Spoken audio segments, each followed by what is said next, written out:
Which of following is not disinfected with chlorine compound? The answer is zinc oxide eugenol paste. Dental impression material को disinfect करना जरूरी होता है ताकि cross infection control maintain में हो, स्पेशली जब इंप्रेशन लैब में भेजा जाता है। लेकिन हर मटेरियल क्लोरीन टॉलरेट नहीं करता। इंप्रेशन कंपाउंड थर्मोप्लास्टिक मटेरियल होता है। क्लोरीन कंपाउंड यूज हो सकता है। शॉर्ट इमर्शन सेफ होता है। It is compatible with chlorine. Rubber base polysulfide rubber base impression material जैसे पॉलीसल्फाइड, ये इमर्शन पॉसिबल है। क्लोराइन कंपाउंड आइडोफॉर्म ग्लूटाल्डिहाइड सब यूज हो सकते हैं।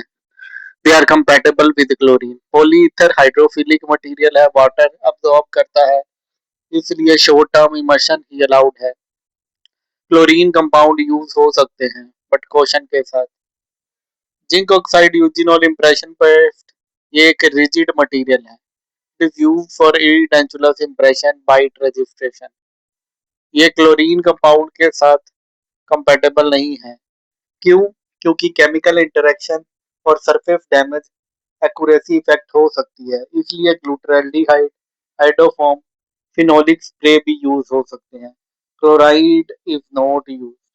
सो क्यों नहीं यूज करते? क्योंकि chemical incompatibility plus surface alteration. अगला क्वेश्चन है, ceramic used with type 2 and type 4 gold alloys is. The answer is ultra low fusing ceramic. Metal ceramic process में सबसे इंपॉर्टेंट चीज होती है मैचिंग ऑफ फ्यूजन टेम्परेचर और thermal expansion compatibility. Type 2 and type 4 gold alloys का fusion temperature relatively low होता है। अगर हाई या मीडियम फ्यूजिंग सिरेमिक यूज करोगे तो मेटल डिस्टॉर्ट हो सकता है, इसलिए ultra low fusing ceramic less than 850 degree Celsius use किए जाते हैं। अल्ट्रा रो सिरेमिक में ल्यूसाइड क्रिस्टल कम होते हैं, इसलिए थर्मल एक्सपेंशन कम होता है। मेटल के साथ मिसमैच नहीं होता। रिजल्ट नो क्रैकिंग और debonding. Why not use high fusing ceramic with gold alloy? क्योंकि इससे मेटल डिस्टॉर्ट हो जाएगा due to high firing temperature. Key feature of ultra low ceramic is less than 850 degree centigrade sintering temperature.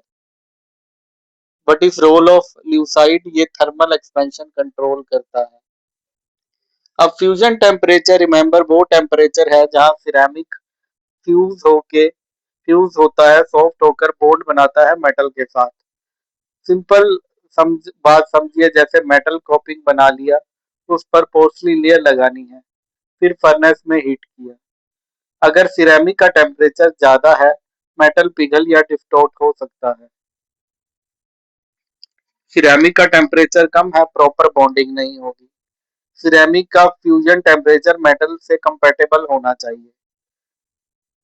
Coefficient of thermal expansion, इसका meaning है material कितना expand और contract करता है जब हीट कूल होता है। फर्नेस में दोनों मेटल प्लस सिरेमिक हीट होते हैं एक्सपैंड, ठंडा होने पे होते हैं कॉन्ट्रैक्ट। सिरेमिक ज्यादा श्रिंक करे तो सिरेमिक पुल करेगा, जिससे क्रैक और फ्रैक्चर हो सकते हैं। मेटल ज्यादा श्रिंक करे, सिरेमिक कंप्रेस नहीं हो पाएगा, डी बॉन्डिंग और चिपिंग हो जाएगी। मेटल का coefficient of thermal expansion slightly higher होना चाहिए सिरेमिक से। इससे कूलिंग के टाइम मेटल थोड़ा ज्यादा कॉन्ट्रैक्ट करेगा।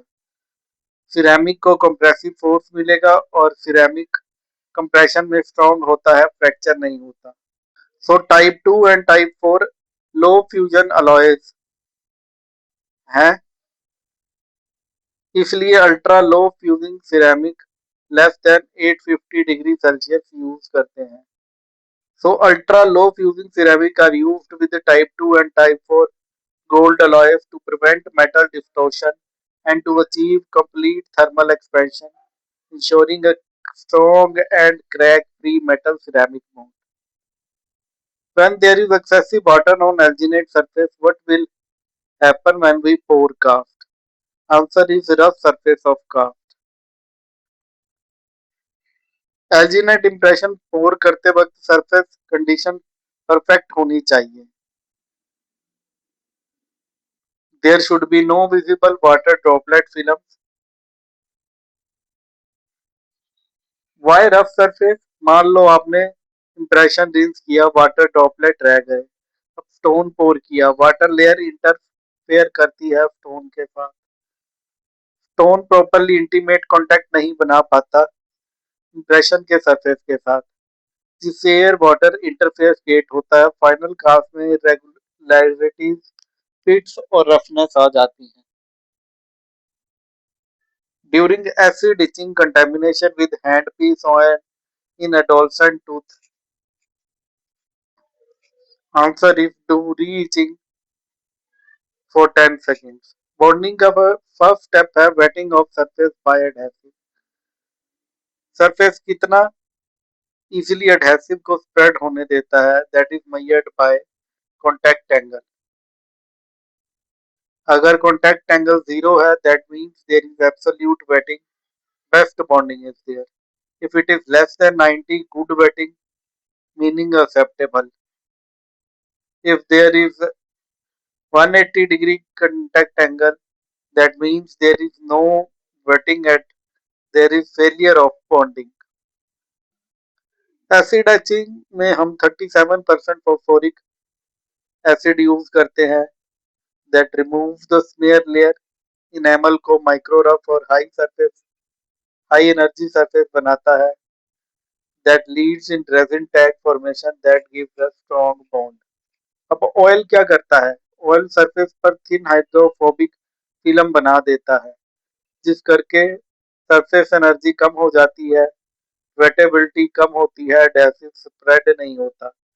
रिजल्ट क्या होगा? रेजिन टैग नहीं बनेंगे, बोर्ड स्ट्रेंथ ड्रास्टिकली रिड्यूस हो जाएगी। सिर्फ रिंस या एयर ड्राई से ऑयल कंप्लीटली रिमूव नहीं होता। रीच कंटेमिनेटेड लेयर को remove, reaching for 10 second contaminated layer को रिमूव करता है, सरफेस को फिर से क्लीन रफ हाई एनर्जी वाला बनाता है। So any contamination after reaching clean plus reach for 10 seconds. Why oil reduces bonding? It decreases surface energy and causes poor wettability. What is idle etched enamel appearance? It's chalky, white, frosty. What happens if dentine is overtried? That means there is collagen collapse. That means there would be no hybrid layer. Filler used in alginate is derived from, it is derived from diatomaceous earth. So आपको alginate impression एक irreversible hydrochloride है जिसमें multiple component होते हैं। पहला potassium alginate, जिसमें soluble alginate होता है। जो मेन बेस है कैल्शियम सल्फेट, एक रिएक्टर है that helps in gel formation. Sodium phosphate is a retarder and a diatomaceous earth is a filler. Filler एक इनर्ट मटेरियल होता है जो बल्क और स्ट्रेंथ प्रोवाइड करता है। एल्जीनेट में फिलर का रोल क्या है? ये स्ट्रेंथ इंक्रीज करता है, रिजिडिटी इंप्रूव करता है, हैंडलिंग बेटर करता है, स्टिकीनेस कम करता है।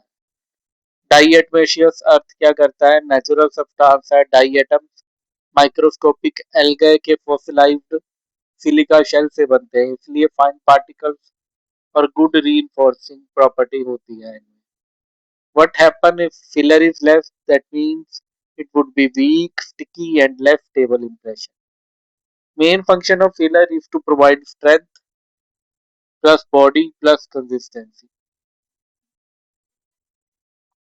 अगला क्वेश्चन है, ए इनले wax after softening was molded to horseshoe shaped and was floating on temperature on water at room temperature. After 24 hours, what will happen?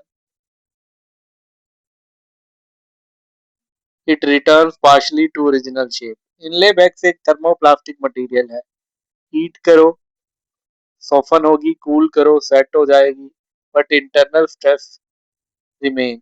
जब वैक्स को बेंड करो, मोल्ड करते हो, तो अंदर इंटरनल स्ट्रेस जो होती है वो ट्रैप हो जाती है। टाइम के साथ ये स्ट्रेस रिलीज होने लगती है, वैक्स अपनी ओरिजिनल शेप की तरफ वापस आने लगता है। इसको कहते हैं इलास्टिक मेमोरी। ये एक एक्सपेरिमेंट है जिसमें वैक्स स्टिक को हीट किया, होशो शेप में बेंड किया, कूल किया, शेप टेम्परेरी फिक्स हो गया, अब वाटर में 24 आवर्स रखा। अब इंटरनल स्ट्रेसेस ग्रेजुअली रिलीज होगी, वैक्स थोड़ा ओपन होने लगेगा but finally original straight shape नहीं बनेगा, इसलिए पार्शियल रिटर्न। वैक्स पैटर्न में डिस्टोर्शन क्यों होता है? Due to internal stress release, temperature change and storage delay. और टाइम के साथ the wax pattern should be invested immediately. क्यों? क्योंकि टाइम के साथ डिस्टोर्शन बढ़ता है। What is elastic memory? Tendency of wax to partially return to original shape due to stress release. Thermal and setting expansion of investments. Its role is compensate for casting shrinkage.